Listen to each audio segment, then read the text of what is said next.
Hi hello ನಮಸ್ಕಾರ ಎಲ್ಲ ಪ್ರೀತಿಯ ಚಾಲಕ ಮಿತ್ರರಿಗೆ. ಸ್ನೇಹಿತರೆ, ಚೆನ್ನಾಗಿ ಡೈವರ್ಷನ್ ಆದ್ರ ಹೈಕೋರ್ಟ್ ತೀರ್ಪು ಕೊಟ್ಟಿದ್ದು ಒಂದು ಉಲ್ಲೇಖ, ತಾವು ಎತ್ಕೊಂಡಿದ್ದು ಇನ್ನೊಂದು ಉಲ್ಲೇಖ. ಇದರ ಮಧ್ಯದಲ್ಲಿ ಕೆಲವೊಂದಿಷ್ಟು ಭಿನ್ನ ಭಿನ್ನ ರೀತಿಯಾದಂತಹ ಕವಲುಗಳ ದಾರಿ, ಇವೆಲ್ಲವನ್ನು ಕೂಡ ಧಿಕ್ಕರಿಸಿ ಕೊನೆಗೆ ಅಂತಿಮ ಘಟ್ಟಕ್ಕೆ ಬಂದು ನಿಂತಿದ್ದೀರಲ್ವಾ. ತಾವುಗಳೆಲ್ಲರೂ ಒಂದು ವಿಚಾರವನ್ನು ಅರ್ಥ ಮಾಡ್ಕೊಳ್ಳಿ. ಕಾರ್ಯಾಂಗ ವ್ಯವಸ್ಥೆಯಲ್ಲಿ ಬಂದದ್ದನ್ನ ಕಾರ್ಯಾಂಗ ವ್ಯವಸ್ಥೆಯಲ್ಲೇ ಸರಿಪಡಿಸಬೇಕಾಗುತ್ತೆ. ನ್ಯಾಯಾಂಗ ವ್ಯವಸ್ಥೆಯಲ್ಲಿ ಬಂದಿದ್ದನ್ನ ನ್ಯಾಯಾಂಗ ವ್ಯವಸ್ಥೆಯಲ್ಲಿ ಸರಿಪಡಿಸಬೇಕಾಗುತ್ತೆ.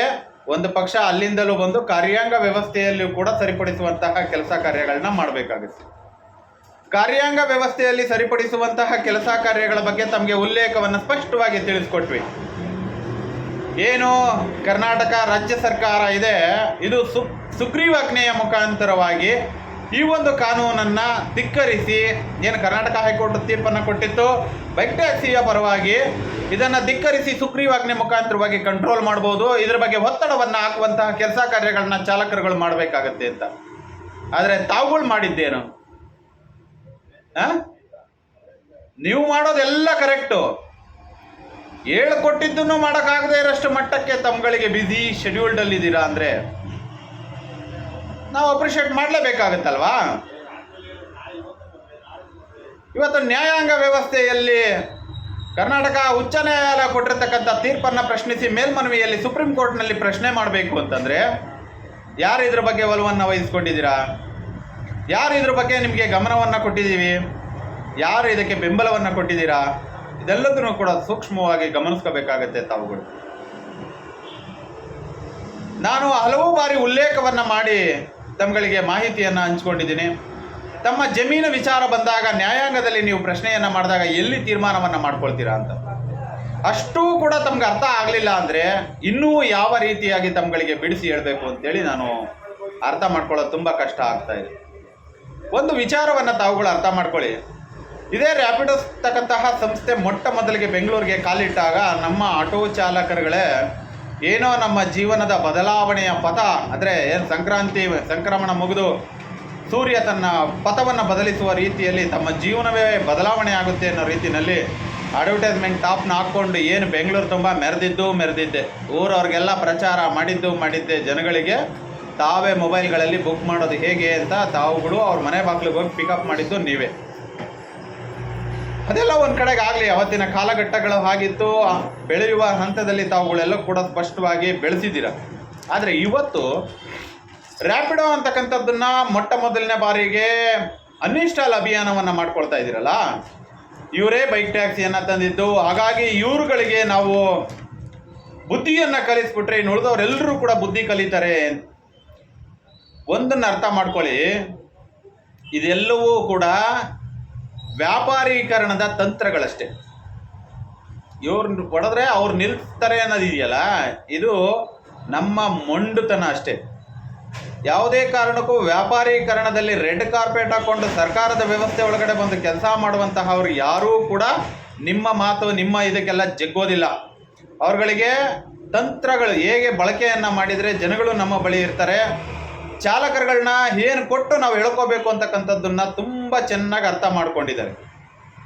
ಜೊತೆಲಿ ಇವತ್ತು ಒಂದು ಸಂಸ್ಥೆಯನ್ನು ಅನ್ಇನ್ಸ್ಟಾಲ್ ಮಾಡಿಸ್ತಾ ಇದ್ದೀರಾ, ಇನ್ನೊಂದು ಸಂಸ್ಥೆಯನ್ನು ತಲೆ ಮೇಲೆ ಟೋಪಿ ಹಾಕ್ಕೊಂಡು ಏನು ರಾಜಾರೋಷವಾಗಿ ಮೆರೆಸ್ತಾ ಇದ್ದೀರಾ.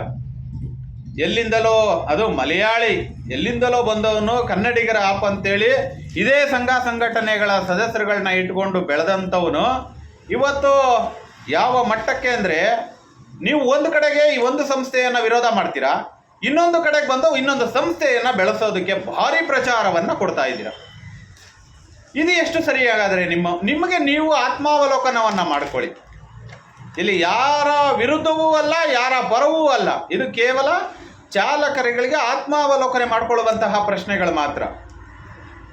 ಒಂದು ಕಡೆಗೆ ವಿರೋಧವನ್ನು ಮಾಡುವಂತಹ ಸಂಸ್ಥೆ, ಇನ್ನೊಂದು ಕಡೆಗೆ ಒಂದು ಸಂಸ್ಥೆಯನ್ನು ಪರವಾಗಿ ಪ್ರಚಾರ ಮಾಡುವಂತಹ ಸಂಸ್ಥೆಯನ್ನು, ಇದೇ ಆಂಧ್ರ ಪ್ರದೇಶದಲ್ಲಿ ಮನಯಾತ್ರಿಯಲ್ಲಿ ಬೈಕ್ ಟ್ಯಾಕ್ಸಿ ಸರ್ವಿಸನ್ನು ಕೊಡ್ತಿರುವಂತಹ ಸಂಸ್ಥೆ ಯಾವುದೋ ಒಂದು ಬಿಳಿ ಪೇಪರ್ನಲ್ಲಿ ಬರೆದು ಕೊಟ್ಬಿಟ್ಟಂತೆ ಇವನು ಬೈಕ್ ಟ್ಯಾಕ್ಸಿಯನ್ನು ತರೋದಿಲ್ಲ ಅಂತ ಅದಕ್ಕೆ ನೀವು ಪ್ರಚಾರ ಮಾಡೋದು ಒಂದು ಕಡೆಗೆ.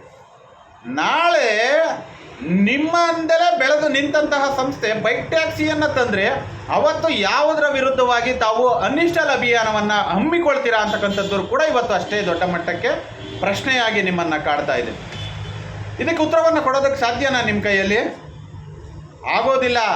ಯಾಕೆ ಅಂದರೆ ನೀವೆಲ್ಲರೂ ಕೂಡ ಇನ್ನೊಬ್ಬರ ಅಡಿಯಾಳಾಗಿ ಜೀವನವನ್ನು ಮಾಡ್ಕೊಳ್ತಾ ಇರೋದ್ರಿಂದ, ಇನ್ನೊಬ್ಬರು ಹೇಳಿದ್ದೇ ಸತ್ಯ ಅಂತ ನೀವು ಎಲ್ಲಿವರೆಗೂ ಕೂಡ ಅಡಿಯಾಳಿನ ವ್ಯವಸ್ಥೆ, ಬ್ರಿಟಿಷರ ಆಡಳಿತದ ವ್ಯವಸ್ಥೆ, ಅಲೆಕ್ಸಾಂಡರ್ ಆಡಳಿತದ ವ್ಯವಸ್ಥೆ, ಹಿಟ್ಲರ್ನ ಆಡಳಿತ ವ್ಯವಸ್ಥೆ, ಇವತ್ತು ಪ್ರಜಾಪ್ರಭುತ್ವ ವ್ಯವಸ್ಥೆ ಒಳಗಡೆ ಬಂದರೂ ಕೂಡ ಆ ಒಂದು ರಾಜಮನೆತನದ ವ್ಯವಸ್ಥೆ ಅದರಿಂದ ಹೊರಗೆ ನೀವು ಬರದೇ ಇರೋದೇ ಇದು ಒಂದು ಎಲ್ಲ ಸಮಸ್ಯೆಗಳಿಗೂ ಮೂಲ ಕಾರಣ.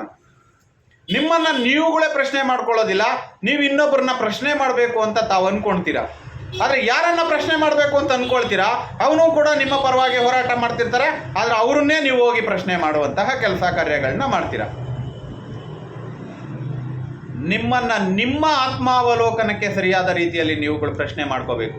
ಸರ್ಕಾರವನ್ನು ನೀವು ಪ್ರಶ್ನೆ ಮಾಡಬೇಕು. ಸರ್ಕಾರ ನಮ್ಮನ್ನು ಆಳುವಂತಹ ವ್ಯವಸ್ಥೆ ಒಳಗಡೆ ಬಂದಿರತಕ್ಕಂಥದ್ದು. ಪ್ರಜಾಪ್ರಭುತ್ವದಲ್ಲಿ ನನಗೂ ಕೂಡ ವಾಕ್ ಸ್ವಾತಂತ್ರ್ಯವನ್ನು ಕೊಟ್ಟಿದೆ, ನಿಮಗೂ ಕೂಡ ವಾಕ್ ಸ್ವಾತಂತ್ರ್ಯವನ್ನು ಕೊಟ್ಟಿದೆ. ತಮ್ಮ ಅನಿಸಿಕೆ ಅಭಿಪ್ರಾಯಗಳನ್ನು ವ್ಯಕ್ತಪಡಿಸೋದಕ್ಕೆ ಇವತ್ತು ಸಾಮಾಜಿಕ ಜಾಲತಾಣಗಳನ್ನು ಕೊಟ್ಟಿದೆ. ಸರ್ಕಾರವನ್ನು ಕ್ರಮಬದ್ಧವಾಗಿ ಪ್ರಶ್ನೆ ಮಾಡೋದಕ್ಕೂ ಕೂಡ ನಿಮಗೆ ವಾಕ್ ಸ್ವಾತಂತ್ರ್ಯವನ್ನು ಕೊಟ್ಟಿದೆ. ಸರ್ಕಾರ ಅಂದ ತಕ್ಷಣ ಇದೇನು ಹಿಟ್ಲರ್ ಸರ್ಕಾರ ಅಲ್ಲ. ಪ್ರಜಾಪ್ರಭುತ್ವ ವ್ಯವಸ್ಥೆ ಒಳಗಡೆ 5 ವರ್ಷಕ್ಕೊಮ್ಮೆ ಬದಲಾವಣೆ ಆಗುವಂತಹ ಸರ್ಕಾರಗಳಿರ್ತಕ್ಕಂಥದ್ದು. ಇವತ್ತು ಇದೇ ಸರ್ಕಾರಗಳು ನಮ್ಮ ವಿರುದ್ಧವಾಗಿ ನಿಂತಿದ್ರೂ ಕೂಡ ಯಾರೂ ಪ್ರಶ್ನೆಯನ್ನೇ ಮಾಡದೇ ಇರತಕ್ಕಂಥದ್ದು. ನಿಮ್ಮ ಶಕ್ತಿಹೀನತೆ ಎಷ್ಟು ಕೆಳಕೋಗಿದೆ ಅನ್ನೋದಕ್ಕೆ ಇದೊಂದು ಸ್ಪಷ್ಟ ಉದಾಹರಣೆ. ಇಂತಹ ಒಂದು ಕಾನೂನಿನ ವಿರುದ್ಧವಾಗಿಯೂ ಕೂಡ ತಾವು ಧ್ವನಿ ಎತ್ತದೇ ಇರತಕ್ಕಂಥದ್ದು ನಿಮ್ಮ ಎಷ್ಟು ಶಕ್ತಿ ಕುಂದಿದೆ ಅಂತಕ್ಕಂಥದ್ದಕ್ಕೆ ಸ್ಪಷ್ಟವಾದ ಉದಾಹರಣೆ ಆಗುತ್ತೆ. ಕುಂದಿದ್ದು ಅನ್ನೋದಕ್ಕಿಂತಲೂ ಹೇಗೆ ಹಂತವಾಗಿ ಕುಂದಿಸಿದ್ರು ನಿಮ್ಮನ್ನು, ಅದರ ವಿರುದ್ಧವಾಗಿ ಧ್ವನಿಯನ್ನು ಎತ್ತದ ರೀತಿಯಲ್ಲಿ ಹೇಗೆ ನಿಮ್ಮನ್ನು ಕುಂದಿಸಿದ್ರು ಅಂತಕ್ಕಂಥದ್ದನ್ನು ಕೂಡ ತಾವುಗಳು ಆತ್ಮಾವಲೋಕನವನ್ನು ಮಾಡ್ಕೋಬೇಕಾಗುತ್ತೆ ಅಂತೇಳಿ ನಾನು ಕೇಳ್ಕೊಳ್ತೇನೆ. ಧನ್ಯವಾದ.